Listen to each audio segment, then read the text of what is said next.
Vivaqua, depuis plusieurs années, cherche sans cesse à trouver de nouvelles méthodes pour rénover ces égouts qui diminuent les nuisances pour les riverains et pour la mobilité. Et une des techniques de plus en plus utilisées, c'est la pose de coques à l'intérieur même de l'égout, comme une espèce de double pot en quelque sorte. Mais le constat que nous avons fait il y a quelques années, c'est que les producteurs de ces coques avaient drastiquement augmenté les délais de livraison et les prix de fourniture de ces coques. De plus, ces producteurs sont installés souvent à longue distance de Bruxelles, toujours à l'étranger, en Afrique du Nord par exemple, ou en Pologne. Et c'est la raison pour laquelle nous avons décidé, et c'est un projet audacieux, de construire notre propre usine de fabrique de coques à Anderlecht, à proximité donc des chantiers. Cela va avoir 3 avantages. Le premier, et nous avons fait des études économiques qui le démontrent, un coût au mètre courant plus intéressant qu'aujourd'hui. Le second, c'est une meilleure maîtrise de nos chantiers, puisque nous ne serons plus tributaires de délais de livraison qui s'allongent. Et enfin, au plan écologique, ce projet sera aussi très intéressant, puisque une récente étude universitaire a démontré que, par ce projet, la production de CO2 liée au transport de coques sera diminuée de minimum 60%. C'est une nouvelle activité pour Vivaqua, une première en Belgique, et c'est donc aussi un projet qui est responsable au plan économique, au plan opérationnel et au plan environnemental, et nous en sommes très fiers. Donc dans l'usine, la première étape, c'est de rassembler les matériaux au bon endroit. Donc vous avez ici les résines qui sont stockées dans des grandes armoires.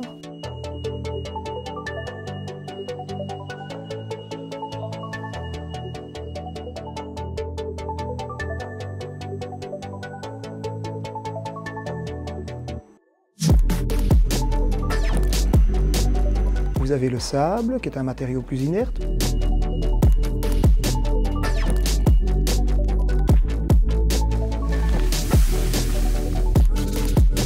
Vous avez également les fibres de verre, et cet ensemble de matériaux vont être acheminés vers ce que j'appelle une espèce de tour de contrôle.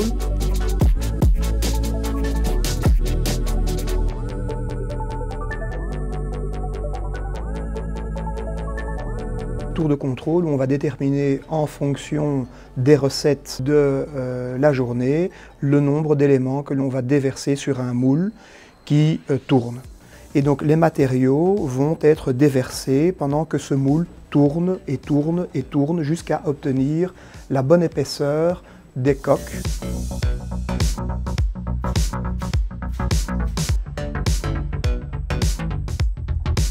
Donc vous voyez ici les fibres de verre qui sont amenées de manière filamentaire, le sable qui se déverse, la résine qui se déverse sur ce moule en action, et on va déverser ces quantités de matière jusqu'à obtenir la bonne épaisseur de coque à produire.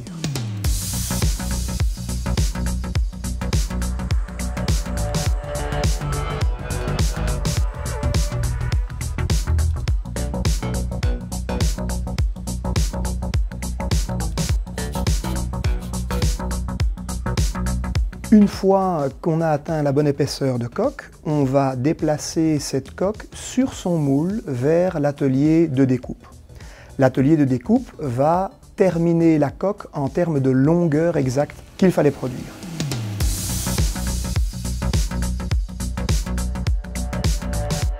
Par la suite, quand la découpe a été faite à la bonne mesure, il va falloir transporter l'ensemble moule et coque correctement découpé à un atelier de démoulage. Il sera alors temps de sortir la coque de son moule pour pouvoir l'acheminer jusqu'à un atelier de finition.